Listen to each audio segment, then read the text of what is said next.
We are in the kitchen with Miss Allison Eastland right here at the kitchen at AS Eats. How are we doing this morning? Doing great. How are you? Awesome. Doing good. So what are we cooking now? We're making Mediterranean chicken. Yum. I'm going to serve it over Israeli couscous. All right. Sounds good. So I used, in this instance, I'm using chicken thighs. Boneless, skinless. You could certainly use chicken breast if you prefer white meat. Okay. It is a little bit lower in calorie, lower fat, but I also trim these even after I get them from the store. So I take a lot of the fat off anyway. Now I have to ask you, with the chicken thighs, is that a darker meat? Is that what you're saying? Dark meat, okay, yes. I never knew that. Learn something new every day. But I don't eat chicken thighs. I usually do the chicken breast. So that's interesting. Okay, so chicken thighs have, because of a little bit more fat, they have a little more flavor. Yeah. And the dark meat is, it is a little bit different flavor. Okay. Different taste. So that's why I go with them, especially on something like this, because all of the flavors that we're going to be adding have pretty strong flavors. Okay. We're adding capers, Kalamata olives, roasted red peppers. So the chicken kind of has a lot to compete with. Now, and you put this in olive oil with a little bit of salt and pepper. Is that it? Exactly. Okay. And just cook them. And actually, so these have been cooking for a while, but the trick, especially with thighs, and even with breast, if you have it cut up like this, is to kind of let it hang out for a while. You're going to be really tempted to stir it. Yes. But if you let it hang out for a while, that's how it'll brown and not stick to the bottom of the pan. Okay. I know, so it's hard. It's really not about whatever oil you're using. Yeah. It's about letting it do its thing before you disturb it. So. I'm really bad about that because I do want to stir it to keep it from sticking to the pan. I'm always worried, you know, about burning and things like that. So I'm trying to learn. The opposite is true, which is ironic. Okay. So I have this over about medium-high heat. Okay. And so that's, like I said, if you just sort of let it hang out. So I'm going to juice half a lemon. Okay.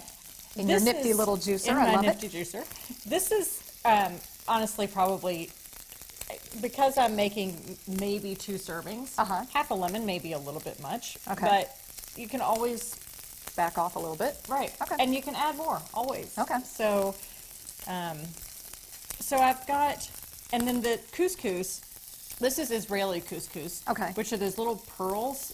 Regular couscous is really tiny little grains. Okay. These are more, it almost has a pasta feel to it. Yeah, I was kind it's got the, like little pillows almost. Right, right. So, I'm going to taste it. Is it okay? Absolutely. Okay.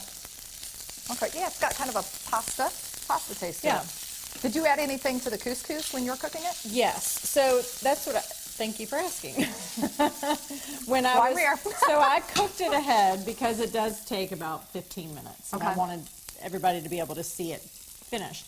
So when you cook couscous, especially Israeli couscous, you actually want to toast it for a few minutes before you add any liquid. Okay. So I actually put some olive oil and garlic in the pan. Yeah. And then you stir it around so that it gets a little bit of the olive oil and garlic, and also it really will toast a little bit. Yeah. It'll turn a little bit dark.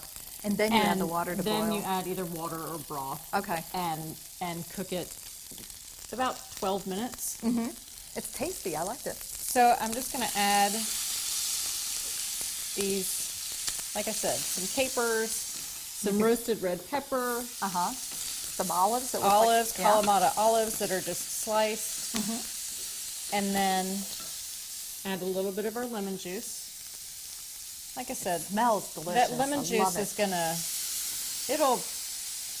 because the pan is pretty hot already, the lemon juice is going to reduce and get even a little more tart. Yeah. So just, like I said, you can always add more. It's hard to take it away. That's right. That's right. Good to know. So you just sort of mix all of this up.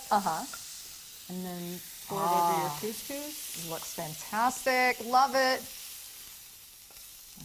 Yum. And it's a really nice, I mean, all those little veggies and all the yumminess from those. Nice. The chicken, it's actually a really delicious and pretty light meal. It is really good. Awesome. Well, Allison, thank you so much. I can't wait to dig in. For this recipe and many other recipes, head over to our website at WTVQ.com/Midday Kentucky, or you can head over to Miss Allison's website at kitchen@aseats.com. We'll be right back right after this short break. Keep it right here.